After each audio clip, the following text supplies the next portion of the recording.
नमस्कार मित्रांनो, आपल्या जी के स्टोरी टेलर या यूट्यूब चॅनलमध्ये तुमचं स्वागत आहे। तर मी आज पुन्हा एकदा घेऊन आलोय अंगाचा थरकाप उडवणारा अनुभव सुरू करण्याआधी एक छोटीशी विनंती आहे। जर आतापर्यंत तुम्ही आपल्या चॅनलला सबस्क्राईब केलं नसेल तर नक्कीच सबस्क्राईब करा आणि बाजूला येणाऱ्या बेल आयकॉनलाही नक्की दाबा, जेणेकरून भविष्यात येणारे असेच थरारक अनुभव आणि चित्तथरारक अशा भयकथा मी आपल्यापर्यंत पोहोचवू शकेन। तर चला मग जास्त वेळ न दवडता आजच्या या थरारक आणि अंगाचा थरकाप उडवणाऱ्या अनुभवाला आपण सुरुवात करूया। पुण्याच्या बाहेर नाशिक फाट्याजवळ असलेले ते जुने ट्रक स्टँड रात्री अजूनच सुनसान आणि ओसाड वाटायचं। दिवसभर गडबड, वाहनांचा कर्कश आवाज, डिझेलचा वास, डाब्यावरचा गरम चहाचा सुगंध आणि धुळीने भरलेली हवा यामुळे हे ट्रक स्टँड अजूनच जिवंत भासायचं। पण सूर्य मावळताच इथली धडधड मंदावायची आणि वातावरणात एक विचित्र सावली उतरल्यासारखं वाटायचं। अशाच एका शांत काळ्याकुट्ट संध्याकाळी तो दिसला। तो म्हणजे शंकर इंगळे। उंच, मजबूत बांधा, चेहऱ्यावर थोडी करडी पण निरागस लबक, डोळ्यात अनुभवाच्या हजारो प्रवासांची धूळ आणि ओठांवर कायम चिटकलेले ते हसत समाधान। पुणे मुंबई महामार्गावर 15 वर्षापासून ट्रक चालवत असलेला शंकर हा खरंच एक अनुभवी ड्रायव्हर मानला जायचा। त्याच्या गल्लीत, ढाब्यांवर आणि ट्रक स्टँडवर लोक नेहमीच म्हणायची, शंकरच्या ट्रकमध्ये बसलं की असं वाटतं आपला जीव सुरक्षित आहे। त्याचे बोलणे मराठीत, थोडे बेधडक पण अगदी मनापासून। त्याला भूतप्रेतांवर अजिबात विश्वास नव्हता, कारण त्याला भूतखेताचा अनुभव याआधी कधी आलाच नव्हता। तर त्या अमावस्येच्या रात्री त्याला पुण्यावरून कंपनीचा माल मुंबईला पोहोचवायचा होता। माल होता इलेक्ट्रॉनिकचे मोठे बॉक्स, मशीनचे पार्ट्स आणि कंपनीचे काही कागदपत्र असलेला सील केलेला कंटेनर। त्याला त्या रात्री निघायला थोडा उशीरच झाला। संध्याकाळ होत आली होती। ट्रकच्या टायमिंगपेक्षा त्याला चहा पोह्याची आणि 2 ड्रायव्हर मित्रांसोबत गप्पा मारण्याची जास्तच घाई होती। ढाब्याच्या लखलखत्या ट्यूबलाईट खाली तो सिगरेट पेटवत उभा होता आणि तेवढ्यातच त्याला दूरवरून एक जड इंजिनचा आवाज आला। तो होता गण्या, आणखी एक अनुभवी ट्रक ड्रायव्हर, परंतु अतिशय अंधश्रद्धाळू। म्हणजेच त्याचा भूतखेतांवर फारच विश्वास होता।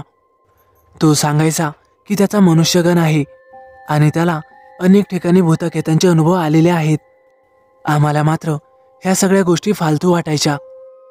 गण्या जवळ आला आणि शंकरला मान हलवून म्हणाला, काय शंकरराव, कुठे निघालात रात्रीचं? शंकरने हसतच उत्तर दिलं, अरे कंपनीचा माल आहे, अर्जंट पोहोचवायचा आहे, मुंबईपर्यंत रात्रभर एकटाच। हे ऐकून गण्या शंकरच्या जवळ आला। सिगारेटचा धूर हवेत फुकला आणि हळूच कुजबुजला। अरे आज अमावस्या आहे आणि आज रात्री तो फिरायला निघतो म्हणे। शंकर थोडा हसला। तो कोण रे? गण्या थोडा घाबरलेल्या स्वरात म्हणाला, अरे तो मानकाप्या।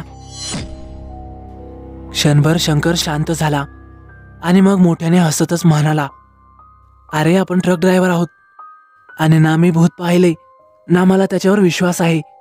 भूतभीत फक्त सिनेमात असतात, खऱ्या आयुष्यात नाही। गण्या मात्र गंभीर होता। त्याने आवाज मृदू करून सांगितलं, अरे मानकाप्या खरोखर आहे। माणसाचं शरीर असतं पण त्याला मान नसते, म्हणूनच त्याचं नाव मानकाप्या पडलंय। रात्री हायवेवर अचानक समोर येतो आणि लोकांना थांबवतो आणि जे लोक त्याची मजाक उडवतात त्यांना तर तो हमखास दिसतो म्हणे। शंकर जरा हसत आणि जरा चिडतच म्हणाला, अरे तो भेटलास ना तर त्याला ट्रकमध्ये बसवेन, त्यालाही घेऊन जाईन की मुंबई दर्शनाला। ढाब्यावर बसलेले बाकी काही ड्रायव्हरही हसले। कोणीतरी म्हणालं, अरे तुला जर तो भेटला ना तर तो तुला जिवंत सोडणार नाही। शंकरनं सिगारेट खाली टाकत बुडाने चिरडली आणि एकदम शांत पण ठाम आवाजात म्हणाला, अरे मी शंकर इंगळे, मी काही भूतांपासून घाबरत नाही। जगात फक्त मनुष्य, रस्ता आणि नशीब एवढंच काहीसं असतं। भूतखेत हे काही मी लहानपणापासूनच मानत नाही। तो आपल्या ट्रककडे चालत निघाला। त्याच्या ट्रकवर लाल रंगाच्या पेंटनं मोठ्या अक्षरात लिहिलं होतं, माऊली ट्रान्सपोर्ट पुणे. डॅशबोर्डवर त्याच्या आईने लावलेल्या विठ्ठल रुक्माईच्या मूर्त्या, आरशावर लटकणारा लाल गोंधन आणि मागं कोपऱ्यात टांगलेली फिकी झालेली गणपतीची लहानशी फ्रेम. तो ट्रकमध्ये बसला आणि इंजिन सुरू केलं. डिझेलचा वास, इंजिनची धडधड आणि रात्रभरच्या प्रवासाची सुरुवात. निघण्याआधी एकदा त्यानं आरशात मागे पाहिलं. संपूर्ण ट्रक स्टँड एकदम धुरात, धोक्यात आणि ओसाड शांततेत हरवत होतं.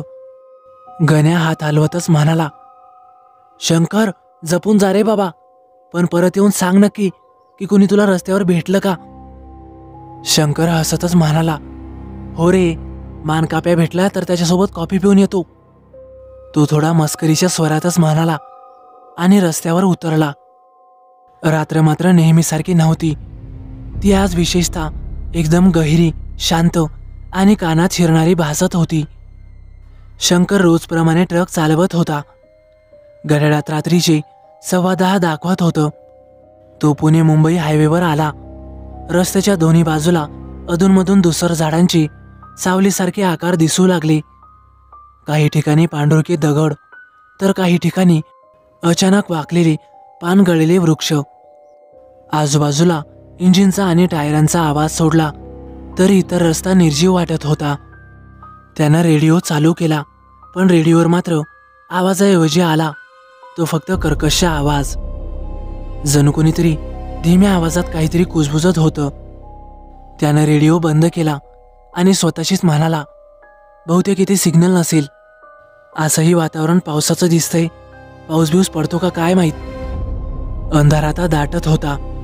तो ट्रकच्या गतीत बसून पलीकडे पाहत होता, पण दिव्यांच्या प्रकाशापलीकडे फक्त रात्रीचा काळोख आणि धोक्याच्या पडद्यासारखं अस्तित्व होतं. त्या हायवेची खासियत म्हणजे रात्री वाहनांची देवाणघेवाण थांबते म्हणजे थांबतेच. सकाळी, दुपारी आणि सायंकाळी वाहनांची प्रचंड गजबज, पण मध्यरात्री मात्र वाहनांची गजबज शांत व्हायची. आणि विशेषतः अमावास्येच्या रात्री रस्ता अगदी जिवंत वाटायचा. आता घड्याळावर 12:15 झाले होते, म्हणजे मध्यरात्र. कुठेही कोणताच धाबा नाही, ना चहाची टपरी.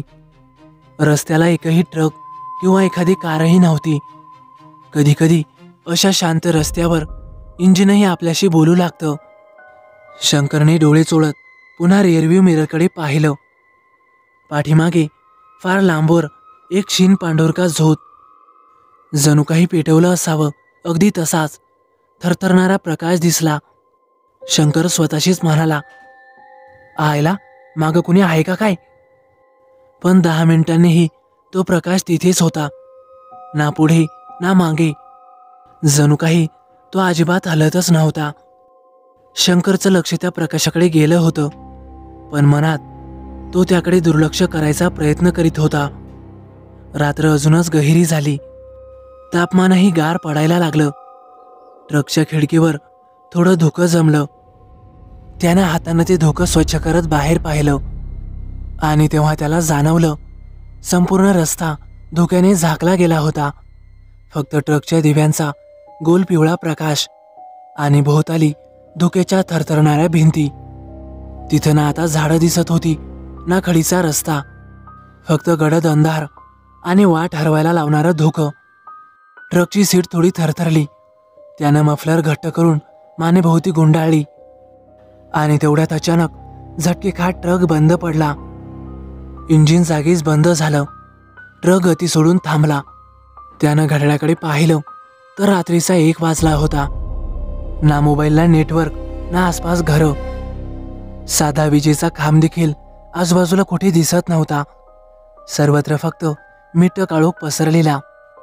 रस्ता अख्खा ओसाड, फक्त ट्रक आणि सर्वत्र पसरलेलं धुकं. शंकरने 2-3दा सेल्फ मारायचा प्रयत्न केला, पण इंजिन कर्कश आवाज करत गप्प. त्यानं डोकं खिडकीबाहेर काढून पाहिलं. त्याला आजूबाजूला एकही वाहन दिसत नव्हतं.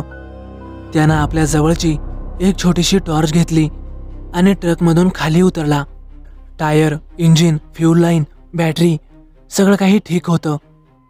तो इंजिनमध्ये काही बिघाड झालाय का याचा तपास करू लागला. आणि तेवढ्यात अचानक काही पावलांचा आवाज आला. धुकं असलं तरी रस्त्यावरील शांततेत तो आवाज अगदी स्पष्ट ऐकू येत होता. जणू कुणीतरी हळूहळू मोजून मापून शंकरकडे चालत येत होतं. शंकर अगदी स्तब्ध. तो अजिबात हलतही नव्हता. त्यानं टॉर्च त्या दिशेकडे वळवला. धुकं थोडं बाजूला झालं आणि त्या धुक्यातून एखादा उंच सडपातळ माणसासारख्या सावलीच्या आकृतीची रूपरेषा त्याच्या समोर आली. टॉर्चच्या प्रकाशात फक्त त्याचे खांदे, पाठ आणि लांबलचक हात दिसत होते, पण त्याला मात्र मानच नव्हती. शंकरचा श्वास अडकला. त्याची हात थरथरू लागली. त्याच्या हातातली टॉर्च खाली पडली. धुकं आणखीनच दूर झालं आणि आता समोर एक देह, पण त्याचं मात्र डोकंच नव्हतं. म्हणजेच खांद्याच्या वर असलेला भाग, अर्थातच मान आणि डोकं, ते त्याला दिसतच नव्हतं. फक्त त्याच्या मानेच्या जाग्यावरून प्रचंड रक्तस्राव होऊ लागला. त्याचे ते बारीक आणि लांबलचक रक्ताने माखलेले हात आणि पायाखाली काळ्या मातीत माखलेली चप्पल. ती आकृती हलक्या हलक्या पावलांनी शंकरकडे चालत येत होती. समोरचं ते भयानक दृश्य पाहून त्याची जणू बोबडीच वळाली होती. अजिबात काहीच आवाज नाही, ना कसली ओरड, फक्त धडधड, थंडी आणि मृत शांतता. म्हणजे हा नक्कीच मानकापे असावा. गण्या सांगत होता ते अगदी खरं आहे. आता काही हा आपल्याला जिवंत सोडत नाही. या नुसत्या भीतीनेच त्याच्या सर्वांगाला घाम दाटून आला. तो माणूस चालत नव्हता. तो जणू हवेत तरंगत शंकरकडे चालू लागला. त्याचे पाय जमिनीला न लागता धुक्याला चिरत काळ्या मातीतून उठत हळूहळू टकटक असा आवाज करत शंकरकडे सरकू लागली. आता त्याच्यात आणि शंकरमध्ये फक्त काही फुटाचं अंतर. त्या रक्ताळलेल्या देहाचे हात हळूवार पुढे आले. ते हात एकदम थंड, स्थिर आणि मृत होते. त्यानं ट्रकच्या हँडलला पकडून मोठ्यानं ओरडायचा प्रयत्न केला, कोण आहेस तू? पण आवाज ऐकू आलाच नाही. कारण बोलणं म्हणजे श्वास, आणि त्या क्षणी त्याचा श्वासही थांबला होता. तो देह त्याच्या अगदी जवळ आला आणि अचानक जणू जमीन थरथरली. शंकरचा तोल गेला. तो धाडकन मागे पडला. त्याच्या पाठीवर आघात बसला. त्याच्या डोळ्यात तारकांची गर्दी दिसू लागली. हळूवार त्याचं भान सुटत होतं. सगळं काही धुसर दिसू लागलं. त्या मानकापेचा रक्ताळलेला हात शंकरच्या चेहऱ्यावर यायला लागला. फक्त काही क्षण उरले होते. शंकरला अजिबात कळत नव्हतं हे स्वप्न आहे की सत्य. त्याचा मेंदू मोठमोठ्याने ओरडत होता की शंकर पळ, जीव वाचव, पण शरीर मात्र ऐकत नव्हतं. अचानक त्याच्या डोळ्यांसमोर काळोख दाटला. सगळं चित्र अस्पष्ट. आणि तेवढ्यात त्या मान नसलेल्या देहाची मान त्याला दिसली. हो, मान दिसली, पण ती त्याच्या देहावर नव्हती. ती होती शंकरच्या हातात. हो, शंकरच्या हातात ती मान होती, थंड, रक्ताळलेली आणि मातीने माखलेली. तो मोठ्याने किंचाळला आणि झटक्यात त्याने ती मान बाजूला फेकली. त्याचं संपूर्ण अंग रक्ताने माखलेलं. आणि तेवढ्यात त्याला भोवळ आली आणि तो तिथेच बेशुद्ध पडला. जेव्हा त्याने डोळे उघडले तेव्हा आजूबाजूला 4-5 माणसे उभे होते. शंकर झटक्यात उठला. मी कुठं आहे? त्या लोकांनी त्याला सांगितलं की आम्हाला सकाळी तुम्ही ट्रकजवळ बेशुद्ध अवस्थेत सापडले. आम्ही तुम्हाला उठवण्याचा प्रयत्न केला, पण तुम्ही काही उठले नाही. त्यामुळे आम्ही तुम्हाला आमच्या घरी घेऊन आलो. त्यावर शंकरने रात्री घडलेला सर्व प्रसंग एका दमातच त्या माणसांना सांगून टाकला. त्यावर ते माणसं गंभीर झाले आणि हळू आवाजात म्हणाले, हो, मानकाप्या खरोखर आहे. आणि अमावस्येच्या रात्री अनेक लोकांना तो प्रत्यक्षात दिसतो. बऱ्याच जणांना तर तो जिवंत सोडतच नाही. तुमचं नशीब बलवत्तर म्हणून तुमचे प्राण वाचले. त्यानंतर त्या लोकांनी शंकरला त्याच्या ट्रकजवळ सोडलं आणि तो मुंबईला जाऊन माल खाली करून आला. परत आल्यावर त्याने घडलेला सर्व प्रसंग गण्याला आणि त्याच्या बाकीच्या मित्रांना सांगितला. त्यावर ते सर्वजण त्याला म्हणाले की आम्ही तर तुला आधीच बोललो होतो की अमावस्येच्या रात्री त्या रस्त्यानं जाणं धोक्याचं आहे. पण तू तर कोणाचा ऐकायचाच नाही. त्यावर शंकर म्हणाला, हो रे बाबा, तुम्ही म्हणताय ते अगदी खरं आहे. देवाची कृपा म्हणून मी वाचलो, नाहीतर परतीचा काही मार्गच नव्हता बघा. त्यानंतर मात्र शंकर पुन्हा कधीही अमावस्येच्या रात्री लांबच्या प्रवासाला जात नाही. तो प्रसंग अजूनही आठवला की शंकरच्या अंगावर शहारे येतात. तर मित्रांनो, कसा वाटला तुम्हाला अनुभव? आवडल्यास नक्की लाईक करा, कमेंट करायला विसरू नका.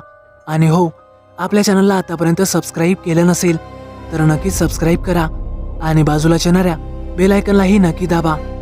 जर तुमच्याकडे असेच काही थरारक अनुभव असतील किंवा काही भयकथा असतील तर त्या तुम्ही मला कमेंट करून कळवू शकता, किंवा मग आपल्या jkstoryteller01@gmail.com या ईमेलवर पाठवू शकता. तर चला मग भेटूया उद्या एका नवीन अनुभवासह. धन्यवाद.